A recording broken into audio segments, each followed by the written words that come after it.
আজকে কথাশিল্পী শ্রী শরৎচন্দ্র চট্টোপাধ্যায়ের লেখা প্রেমের গল্প অনুপমার প্রেম গল্পটির তৃতীয় বা অন্তিম পর্ব পাঠ করছি। গল্পটি নেওয়া হয়েছে শ্রী সুনীল গঙ্গোপাধ্যায় ও সত্য চক্রবর্তী সম্পাদিত সেরা প্রেমের গল্প এই বইখানি থেকে। স্বামী মরিলে অনুপমা একটু কাঁদিল। স্বামী মরিলে বাঙালি মেয়েকে কাঁদিতে হয়, তাই কাঁদিল। তাহার পর স্ব-ইচ্ছায় সাদা থান পরিয়া সকল অলঙ্কার খুলিয়া ফেলিল। জননী কাঁদিতে কাঁদিতে বলিলেন, অনু, তোরে বেশ তো আর আমি চোখে দেখতে পারি নে, অন্তত হাতে একজোড়া বালাও রাখ। তা হয় না, বিধবার অলঙ্কার পরতে নেই। কিন্তু তুই কচি মেয়ে। তাহা হোক, বাঙালির মেয়ে বিধবা হইলে কচি বুড়ো সমস্ত এক হইয়া যায়। জননী আর কি বলিবেন, শুধু কাঁদিতে লাগিলেন। অনুপমার বৈধব্যে লোকে নতুন করিয়া শোক করিল না। 2-1 বৎসরেই সে যে বিধবা হইবে তাহা সকলে জানিত। কেহ বলিল, মরার সঙ্গে বিয়ে দিলে কি আর সধবা থাকে? কর্তাও একথা জানিতেন, গৃহিণীও বুঝিতেন। তাই শোক নতুন করিয়া হইল না। যাহা হইবার তাহা বিবাহরাত্রেই হইয়া গিয়াছে।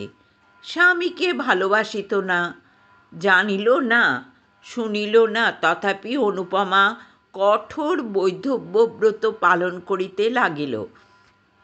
রাত্রে জলস্পর্শ করে না, দিনে 1 মুষ্টি স্বহস্তে সিদ্ধ করিয়া লয়। একাদশীর দিন নিরুম্ভ উপবাস করে।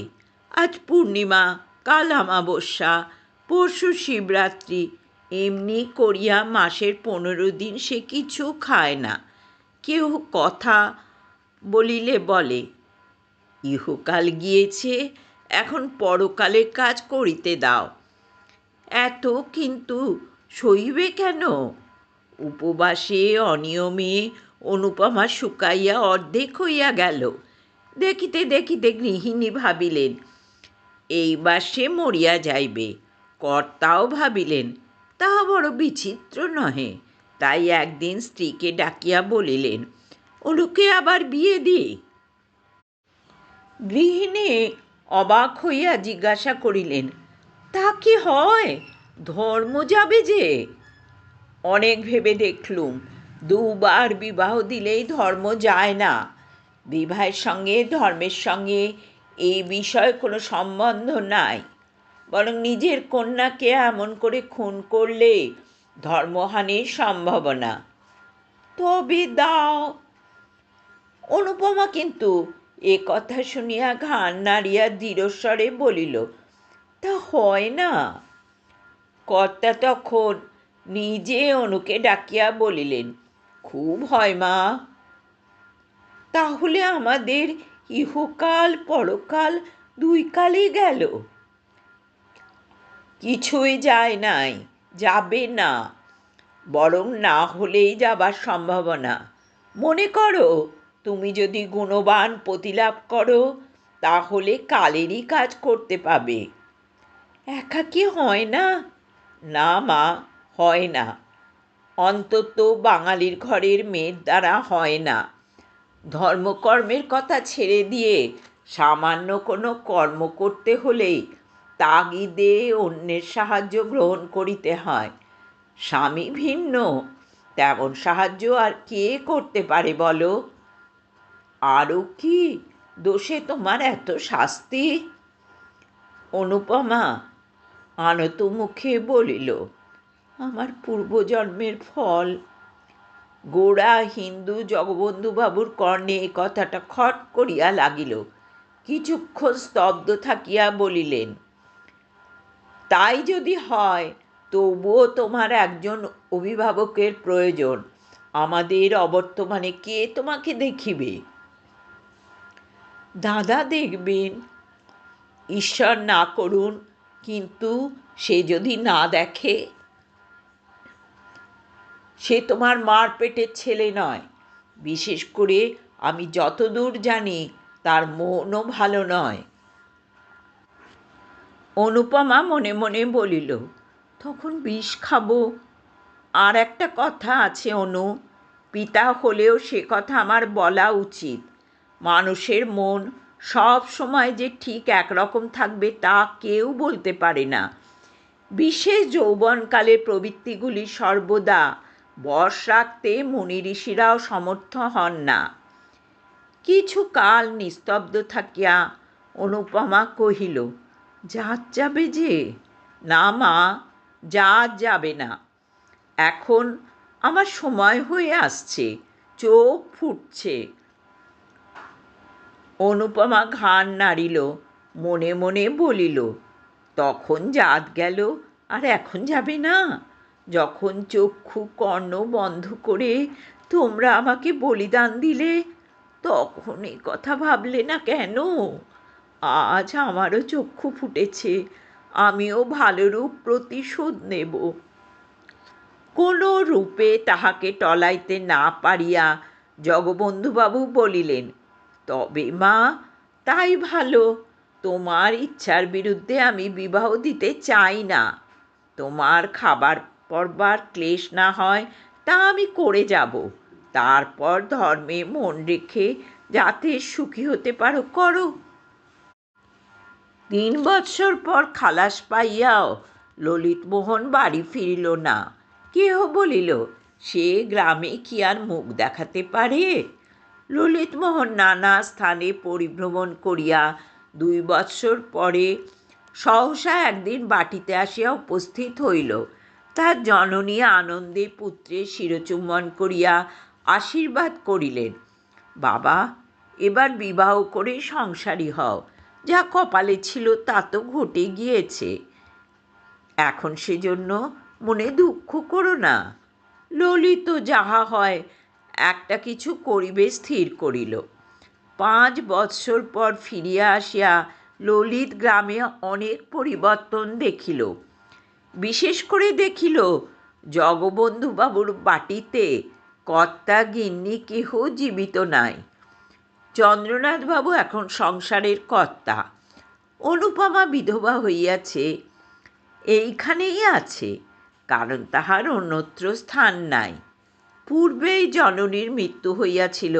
পরে পিতার মৃত্যুর পর অনুপমা ভাবিয়াছিল, পিতা যাহা দিয়া গিয়াছেন তাহা লইয়া কোনো তীর্থস্থানে থাকিবে এবং সেই টাকায় পুণ্যধর্ম নিয়মব্রত করিয়া অবশিষ্ট জীবনটা কাটাইয়া দিবে। কিন্তু শ্রাদ্ধ শান্তি হইলে উইল দেখিয়া সে মর্মাহত হইল। পিতা কেবল তাহার নামে 500 টাকা দিয়া গিয়াছেন। তাহারা বড়লোক, এ সামান্য টাকা তাহাদিগের নিকট টাকাই নয়। বাস্তবিক এই অর্থে কাহারও চিরজীবন গ্রাসাচ্ছাদন নির্বাহিত হইতে পারে না। গ্রামে অনেকেই কানাঘোষা করিল, এ উইল জগবন্ধুবাবুর নহে, ভিতরে কিছু কারসাজি আছে। কিন্তু সে কথার ফল কি? নিরুপায় হইয়া নিরুপমা চন্দ্রবাবুর বাটিতে রহিল। লোকে বলে, পিতার মৃত্যু না হওয়া পর্যন্ত সৎ মাকে চিনিতে পারা যায় না। সৎ ভাইকেও সেইভাবে পিতার জীবিতকাল পর্যন্ত চিনিতে পারা কঠিন। এতদিন পরে অনুপমা জানিতে পারিল তাহার দাদা চন্দ্রনাথবাবু কি চরিত্রের মানুষ। যত প্রকার অধম শ্রেণীর মানুষ দেখিতে পাওয়া যায়, চন্দ্রনাথবাবু তাহাদের সর্বনিকৃষ্ট। হৃদয়ে এক তিল দয়া মায়া নাই, চক্ষে এক বিন্দু চামড়া পর্যন্ত নাই। অনুপমার এই নিরাশ্রয় অবস্থায় তিনি তাহার সহিত যেরূপ ব্যবহার আরম্ভ করিলেন তা বলিয়া শেষ করা যায় না। প্রতি কথায় এমনকি উঠিতে বসিতে তিরস্কৃত, লাঞ্ছিত, অপমানিত করিতেন।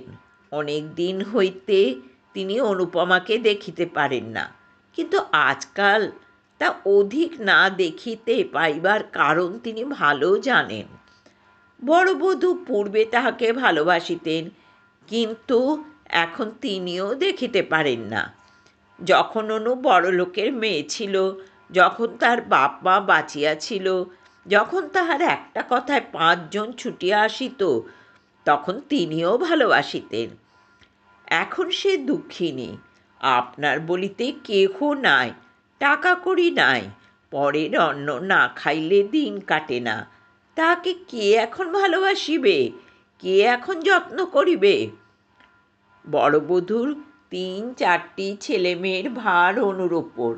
তাহাদিগকে খাওয়াইতে হয়, স্নান করাইতে হয়, পড়াইতে হয়, কাছে করিয়া শুইতে হয়। তথাপি কোনো বিষয় একটু ত্রুটি হইলেই অমনি বড় ঠাকুরানী রাগ করিয়া রীতিমতো 5টা কথা শোনাইয়া দেন। ইহা ভিন্ন, অনুপমাকে নিত্য দুবেলা চন্দ্রবাবুর জন্য 2-4টা ভালো তরকারি রাঁধিতে হয়।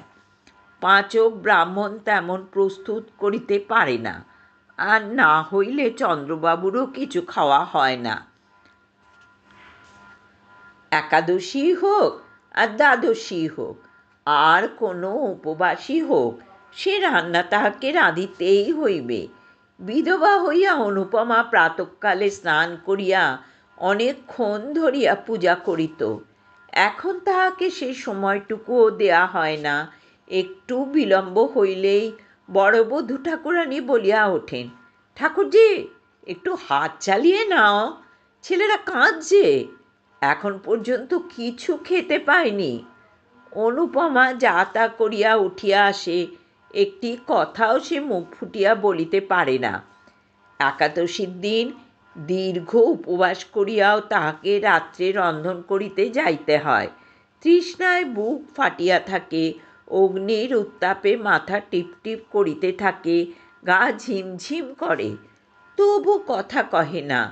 অবস্থার পরিবর্তন সহ্য করিবার ক্ষমতাও হয়, কেননা জগদীশ্বর তাহা শিখাইয়া দেন, না হইলে অনুপমা এতদিনে মরিয়া যাইত।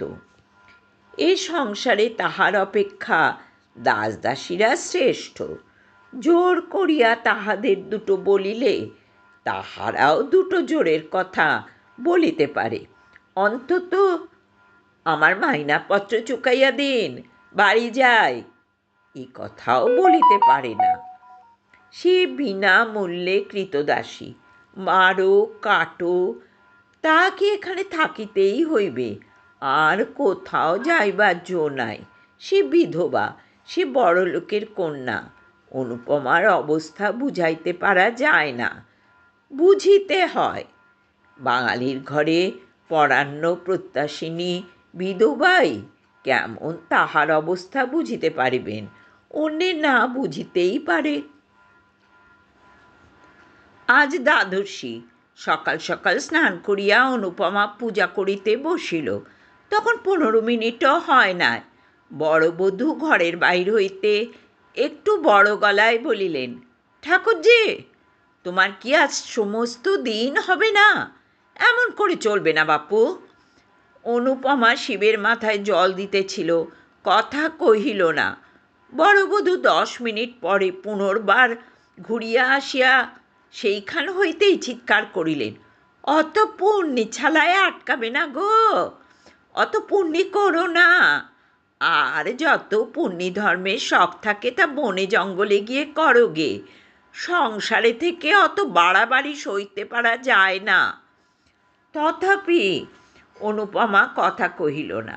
বড় বউ দ্বিগুণ চেঁচাইয়া উঠিলেন, বলি কেউ খাবে দাবে না?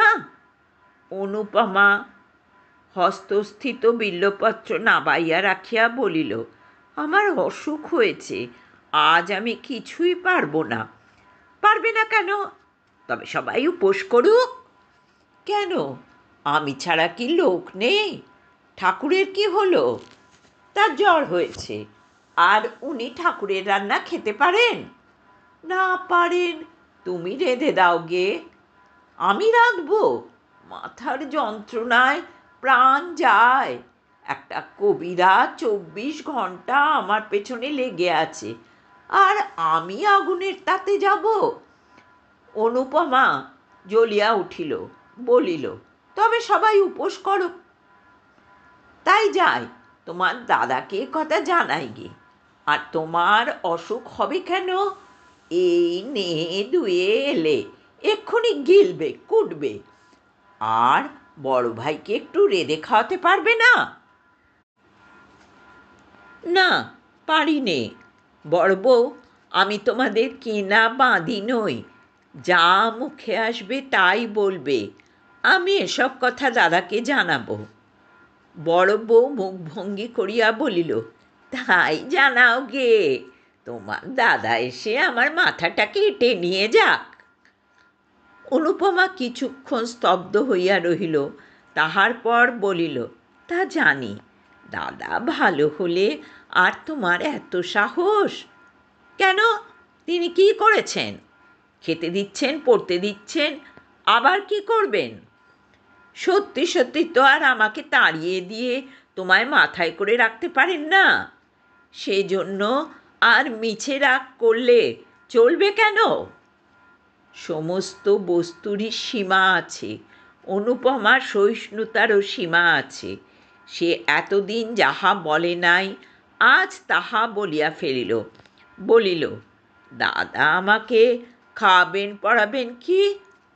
যে বাপের টাকায় তিনি খান, আমি সেই বাপের টাকায় খাই। বড় বউ ক্রুদ্ধ হইল, তাই যদি হতো তাহলে বাপ আর পথের কাঙাল করে রেখে যেত না। পথের কাঙাল তিনি করে যাননি, তোমরাই করেছ। রামশুদ্ধ সবাই জানে তিনি আমাকে নিঃসম্বল রেখে যাননি। সে টাকা দাদা চুরি না করলে আজ আমাকে তোমার মুখ নাড়া খেতে হতো না। বড় বধূর প্রথমে মুখ শুকাইয়া গেল, কিন্তু পরক্ষণেই দ্বিগুণ তেজে জ্বলিয়া উঠিল। রামশুদ্ধ সবাই জানে উনি চোর, তবে এ কথা ওকে জানাবো। জানিও, আরও বলো যে পাপের ফল তাকে পেতেই হবে। সেদিন এমনই গেল। অবশ্য এ কথা চন্দ্রবাবু শুনিতে পাইলেন, কিন্তু কোনরূপ উচ্চবাচ্চা করিলেন না। চন্দ্রনাথবাবুর সংসারে ভোলা বলিয়া একজন ছোঁড়া মতো ভৃত্য ছিল। 5-6 দিন পরে চন্দ্রবাবু একদিন তাহাকে বাটির ভেতর ডাকিয়া আনিয়া বেদম প্রহার করিতে লাগিলেন। চিৎকার শব্দে অন্যান্য দাসদাসীরা ছুটিয়া আসিল। তখনও অসম্ভব মার চলিতেছে। অনুপমা ঘরের ভেতর পূজা করিতেছিল। পূজা ফেলিয়া সেও ছুটিয়া আসিল। ভোলার নাক মুখ দিয়া তখনও রক্ত ছুটিতেছিল। অনুপমা চিৎকার করিয়া বলিল, দাদা করো কি, মরে গেল যে। চন্দ্রবাবু খিচাইয়া উঠিলেন, আজ ব্যাটাকে একেবারে মেরে ফেলব, তোকেও সঙ্গে সঙ্গে মেরে ফেলব। কিন্তু শুধু মেয়ে মানুষ বলে তুই বেঁচে গেলি। আমার সংসারে এত পাপ আমি বরদাস্ত করব না। বাবা তোকে 500 টাকা দিয়ে গেছেন, তাই নিয়ে তুই আজই আমার বাড়ি থেকে দূর হয়ে যা। অনুপমা কিছুই বুঝিতে পারিল না, শুধু বলিল, সে কি? কিছুই নয়, আজ টাকা নাও, নিয়ে ভোলার সঙ্গে দূর হয়ে যাও, বাইরে গিয়ে যা খুশি করোগে। অনুপমা সেখানেই মূর্ছিত হইয়া গেল। দাসদাসীরা সকলেই এ কথা শুনিল। কেউ মুখে কাপড় দিয়া হাসিল, কেউ হাসি চাপিয়া ভালো মানুষের মতো সরিয়া গেল, কেউ বা ছুটিয়া অনুপমাকে তুলিতে আসিল। চন্দ্রবাবু মৃতপ্রায় ভোলার মুখে আর একটা পদাঘাত করিয়া বাহির চলিয়া গেল। আজ অনুপমার শেষ দিন। এ সংসারে সে আর থাকিবে না। জ্ঞান হইয়া অবধি সে সুখ পায় নাই। ছেলেবেলায় ভালোবাসিয়াছিল বলিয়া নিজের শান্তি নিজে ঘুচাইয়াছিল। অতিরিক্ত বাড়াবাড়ি করিয়াছিল বলিয়া বিধাতা তাহাকে এক তিলও সুখ দেন নাই। যাকে ভালোবাসিত মনে করিত তাকে পাইল না। যে ভালোবাসিতে আসিয়াছিল তাহাকে তাড়াইয়া দিল।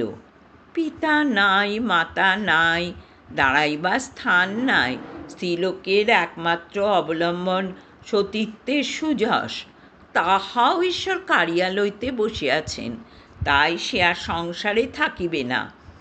বড় অভিমানে তাহার হৃদয় ফাটিয়া উঠিতেছে। নিস্তব্ধ নিদ্রিত কৌমুদী রজনীতে খিড়কির দ্বার খুলিয়া আবার বার 3বার পুষ্করিণী সেই পুরাতন সোপানে আসিয়া উপবেশন করিল। এবার অনুপমা চালাক হইয়াছে। আরবার সন্তরণ শিক্ষাটা তাহাকে মরিতে দেয় নাই। এবার তাহা বিফল করিবার জন্য কাঁখে কলসি লইয়া আসিয়াছে। এবার পুষ্করিণীর কোথায় ডুবন জল আছে তাহা বাহির করিয়া লইবে। এবার নিশ্চয়ই ডুবিয়া মরিবে। মরিবার পূর্বে পৃথিবীকে বড় সুন্দর দেখায়। ঘর বাড়ি, আকাশ, মেঘ, চন্দ্র, তারা, জল, ফুল, লতা, বৃক্ষ সব সুন্দর হইয়া ওঠে। যেদিকে চাও সেদিকেই মনোরম বোধ হয়। সব যেন অঙ্গুলি তুলিয়া বলিতে থাকে, মরিও না, দেখো আমরা কত সুখে আছি। তুমিও সহ্য করিয়া থাকো, একদিন সুখী হইবে। না হয় আমাদের কাছে এসো, আমরা তোমাকে সুখী করব। অনর্থক বিধাতৃদত্ত আত্মাকে নরকে নিক্ষেপ করিও না।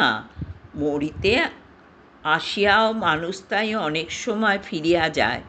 আবার যখন ফিরিয়া দেখে জগতে তাহার এক তিলও সুখ নাই, অসীম সংসারে থাকিবার এক বিন্দু স্থান নাই, আপনার বলিতে একজনও নাই, তখন আবার মরিতে চাহে। কিন্তু পরক্ষণে কে যেন ভেতর হইতে বলিতে থাকে, ছি ছি, ফিরিয়া যাও, এমন কাজ করিও না, মরিলেই কি সব দুঃখের অবসান হইবে? কেমন করিয়া জানিলে ইহা অপেক্ষা আরও গভীর দুঃখে পতিত হইবে কি না? মানুষ অমনি সংকুচিত হইয়া পশ্চাতে হটিয়া দাঁড়ায়। অনুপমার এসব কথা মনে হইতেছিল না, কিন্তু অনুপমা তবুও মরিবে, কিছুতেই আর বাঁচিবে না।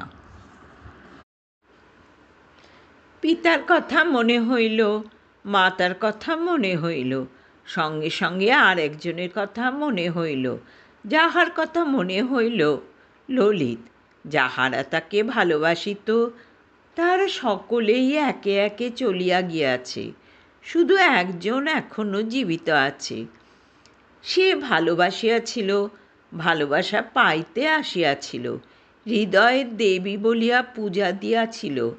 অনুপমা সে পূজা গ্রহণ করে নাই এবং অপমানিত করিয়া তাড়াইয়া দিয়াছিল।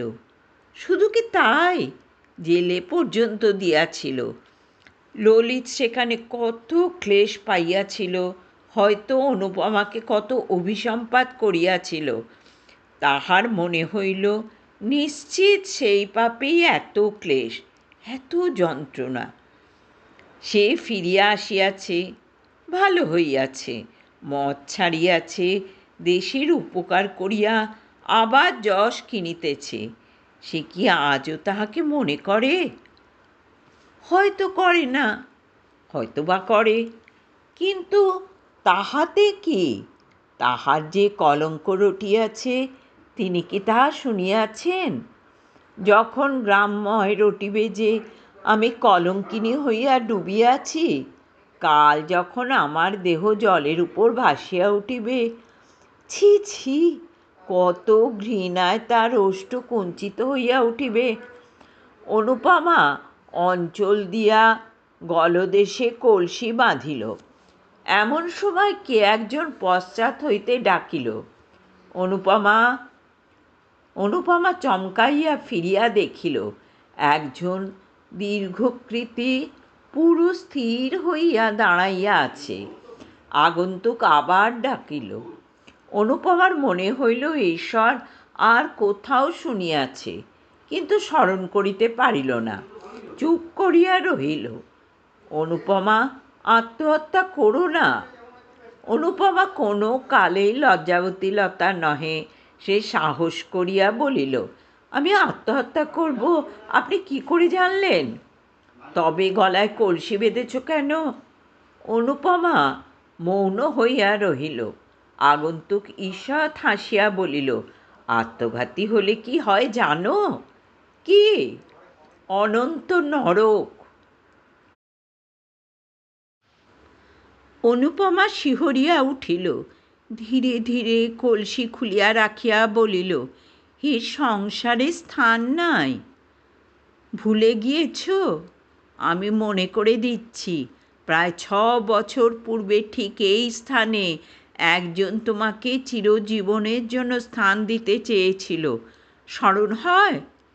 অনুপমা লজ্জায় রক্তমুখী হইয়া বলিল, হয়। এই সংকল্প ত্যাগ করো। আমার কলঙ্ক উঠেছে, আমার বাঁচা হয় না। মরলে কি কলঙ্ক যায়? যায় না, যাক, আমি শুনতে যাব না। ভুল বুঝেছ অনুপমা। মরলে এ কলঙ্ক চিরকাল ছায়ার মতো তোমার নামের পাশে ঘুরে বেড়াবে। বেঁচে দেখো, এ মিথ্যা কলঙ্ক কখনো চিরস্থায়ী হবে না। কিন্তু কোথায় গিয়ে বেঁচে থাকবো? আমার সঙ্গে চলো। অনুপমার একবার মনে হইল তাহাই করিবে। চরণে লুটাইয়া পড়িবে, বলিবে, আমাকে ক্ষমা করো। বলিবে, তোমার অনেক অর্থ, আমাকে কিছু ভিক্ষা দাও। আমি গিয়া কোথাও লুকাইয়া থাকি। পরে অনেকক্ষণ মৌন থাকিয়া ভাবিয়া চিন্তিয়া বলিল, আমি যাব না। কথা শেষ হইল না, অনুপমা জলে ঝাঁপাইয়া পড়িল। অনুপমা জ্ঞান হইলে দেখিল, সুসজ্জিত পালঙ্কের ওপর সে শয়ন করিয়া আছে, স্পার্শে ললিতমোহন। অনুপমা চক্ষু উন্মিলিত করিয়া কাতর স্বরে বলিল, কেন আমাকে বাঁচালে?